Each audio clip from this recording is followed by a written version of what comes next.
Okay, so obviously today is not natural beat, but I recorded this video so I could have fun because I've been in a little creative rut. You know, I feel like we've all been a victim of anxiety right now, so I decided to have fun, create some contour, create a little drama. Hope you guys like it. Okay, bye. So here's a picture of what it looks like in my ideal lighting, so you have a kind of idea of what we're going for here. Gonna start off with a fresh base, freshly moisturized. I just washed my face, did a mask and all that. And I like to layer my highlighter, so I'm putting this balmy one underneath my makeup so that I can layer it as I go along. And I am trying this new thing where I'm gluing up my eyebrows. Sometimes I do it with gel, but right now we're just doing it with glue, and that's what I like to do for now. Okay, so after all of that, I am color correcting because I don't want any of my hyperpigmentation to show through underneath. I'm going for a pretty full coverage dramatic look, so this new color correcting. And then after we color correct, I'm going to set it with powder so that it doesn't move, and that when I put my foundation on, it won't pick up the orange and spread it around, because don't nobody want to be a pumpkin. That's not the go.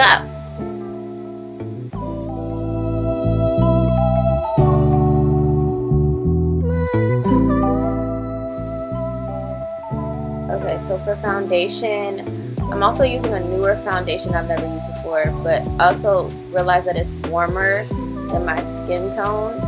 But it works out because most of the stuff I'm using to highlight and contour is really cool tone to create some dramatic shadowing, so it balances out in the end.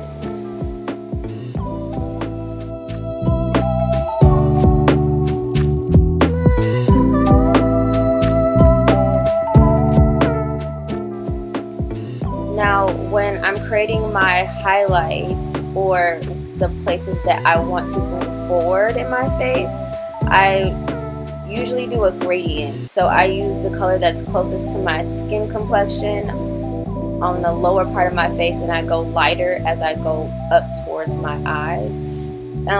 To me, it creates depth in how the light hits my face, and it's not just a stark, oh, this is bright as hell, we got one color. You know what I'm saying? Because I feel like when you have one color, you can always tell, like, it's a stark difference between your face shade and the shade you put in the middle. Anyway, that might just be me, but whatever. That's how I like to do it.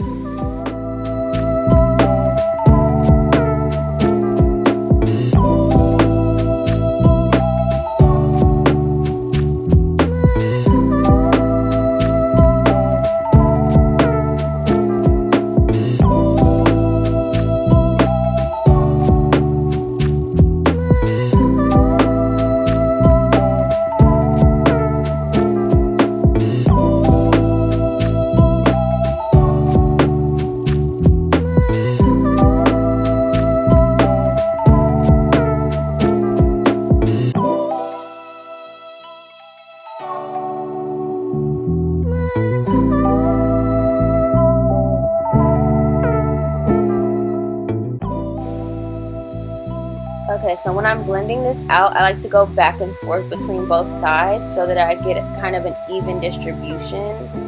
And then I use the residual on my eyelids and on top of my lip, because I don't want it to be too crazy on my lip, but I do want it to bring it together, because there's nothing worse than me being able to see highlight on the cheeks, like the inner part of your face, and then having nothing on your lip. I hate that look.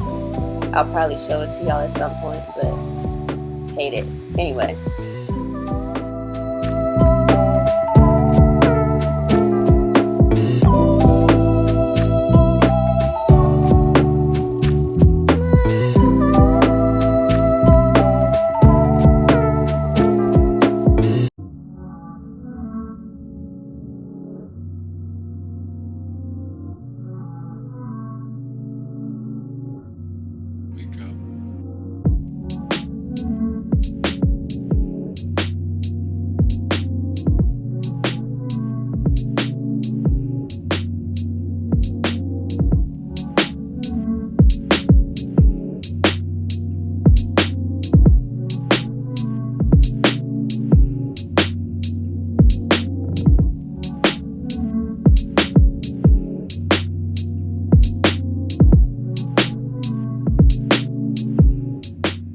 quick note about the contour I'm about to do. So when I'm doing a dramatic contour like this, I use a darker and cooler tone brown so that I can create some dramatic shadowing for my look. Just a little quick note. Now, so for my contour, I am creating a shape. I'm not following anything natural on my face. So I'm using my, I don't know what that bone is called, but the bone, the curvy part of your nose bridge, I am using that as a guideline to help it kind of blend in naturally while also creating like a very stark like button nose type of thing. Like I'm drawing like inspiration from some major drag queens here.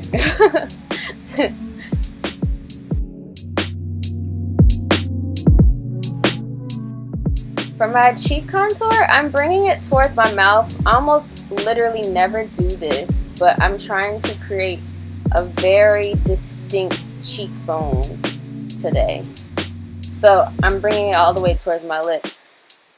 And I'll blend that out later, obviously. The rest of the contour is all stuff you've seen before. I'm creating shading and shadowing on my forehead because I want to minimize my forehead. I'm creating shadow on my jawline because I want to make that pronounced as well. So I'm just, you know, doing my thing. And when I blend out stuff where I'm trying to make it precise like this, I usually use a brush. This is a concealer brush from MAC. And I feel like it diffuses really well, so I like using it on detail type blending. I forgot to mention that the contour that's connecting my eyelid to my forehead type thing is used to lift that part of your face, if that makes sense. It might not, but I'm trying, y'all.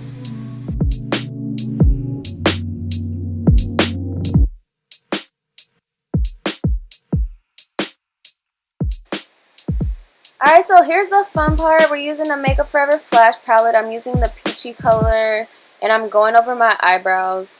I didn't mind my natural hair color peeking through, so I just put it straight on there, to be honest.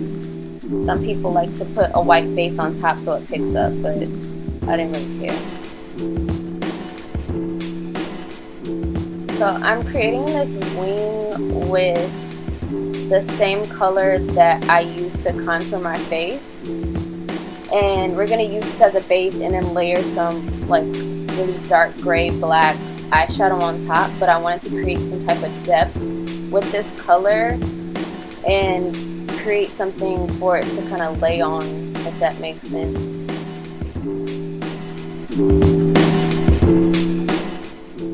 I also wanted to create this kind of wing so that when the pink lashes that I'll show you guys later come up against it, like it'll just be a really cool little contrast, if that makes sense. So yeah.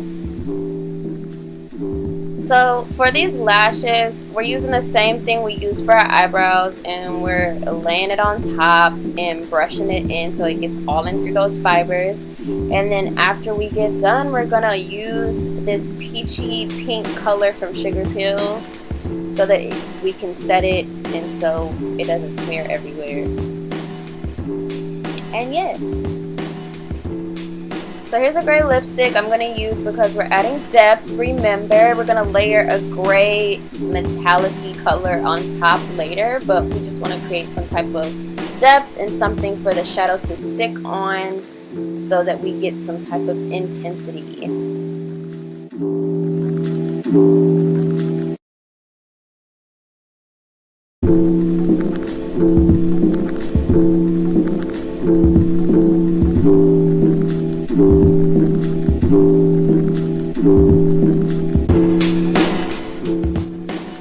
So, over here dancing. So now we're going to go in with our gray metallic color and pack it on.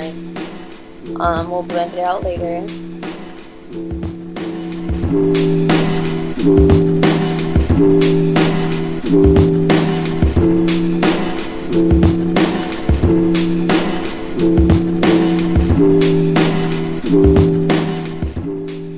again, we're putting the shadows on top of the creamier products so that we can set them and also add depth and intensity. All of those things are blending together in these steps. So now I'm going back with a black shadow so that I can add again more depth and intensity.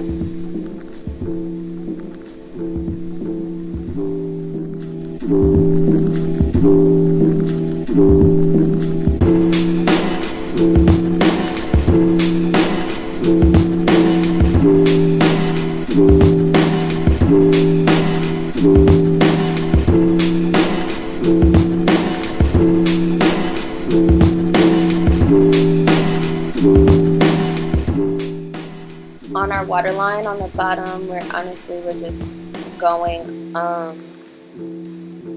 just to mirror what we're doing on the top. That's it.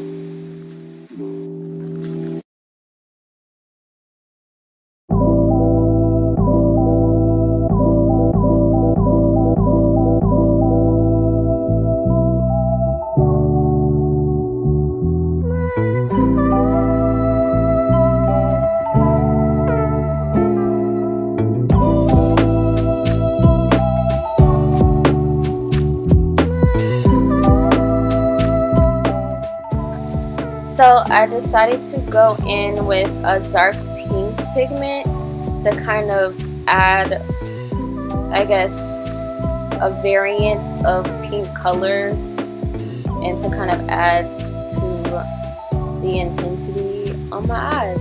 Take a shot every time I say intensity because, child, I said this like 5 times. Don't judge me.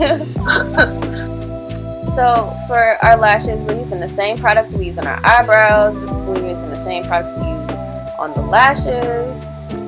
Nothing new here. And honestly, later you'll see that I end up making marks on the under part of my eye because I didn't set it with powder. And I honestly just left it because I kind of like when stuff like that happens. I just leave it because I like the imperfections sometimes.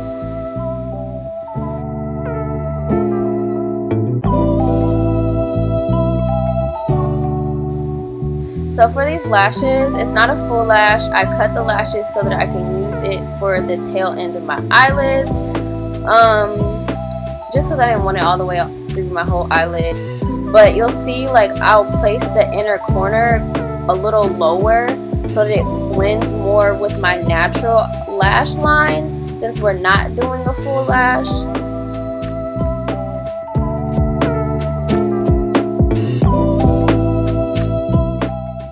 Like, you can see me doing it a little better on this eye. Like, you see me scooping it in. And then I'll bring the inner part of the lash that's closer to my tear duct a little further down so that it's closer to my eyelid, my eye line.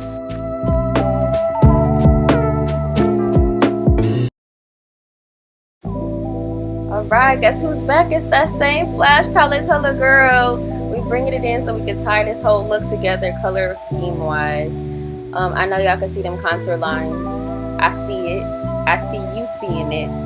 I blend that out later after I kind of like do some test shots, but honestly, like, when it's that kind of distinctive in photography, especially with this basic camera and no HD, like, the stark lines kind of create the dramatic effect that I want.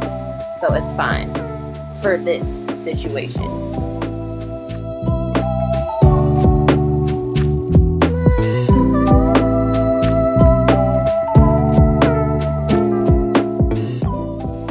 Honestly, y'all, this is all just powder that I'm applying to everywhere that I need powder to. Applying powder to my cheekbones to make it more pronounced. Applying to the center of my face because I'm an oily ass person.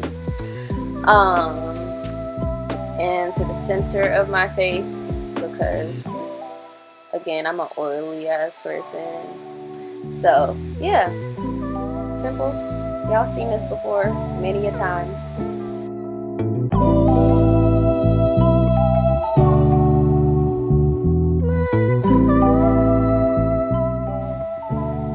Now for a highlighter, I know I told y'all I love to layer. So I use 3 different ones, and I usually like wipe it on my wrist to kind of calm it down a little bit so that it's not so crazy looking, if that makes sense. It's really just to kind of calm it down. And I like doing it on my Cupid's bow because it pronounces my lips. Like, my lips are just naturally, they're not small, but they're not big either. So when I do this on my Cupid bow, I feel like it makes my lips a little bit more pronounced. It makes them look more plump, especially after I've lined them and everything.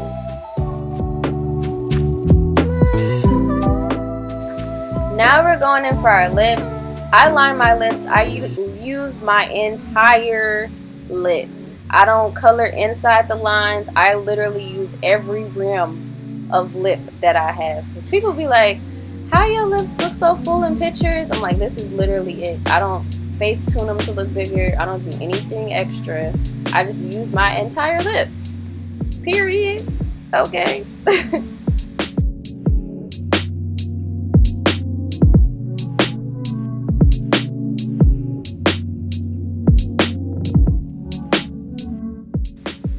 For these lip glosses, I am layering the color because I want dimension.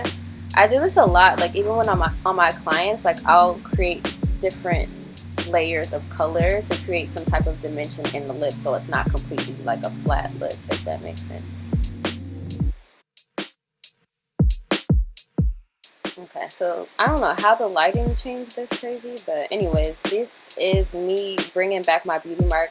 I feel incomplete with my makeup when I don't have my beauty mark. Alright, so here's the finished look. Don't know what happened to the lighting, but this is right before these pictures. This first picture is through the same camera I've been shooting this entire video with. I did not edit it at all. This last picture is through my phone. Again, I didn't edit it at all. But let me know what you guys think in the comments. I hope you guys check out the rest of my videos I have in store for you guys. Stay snazzy.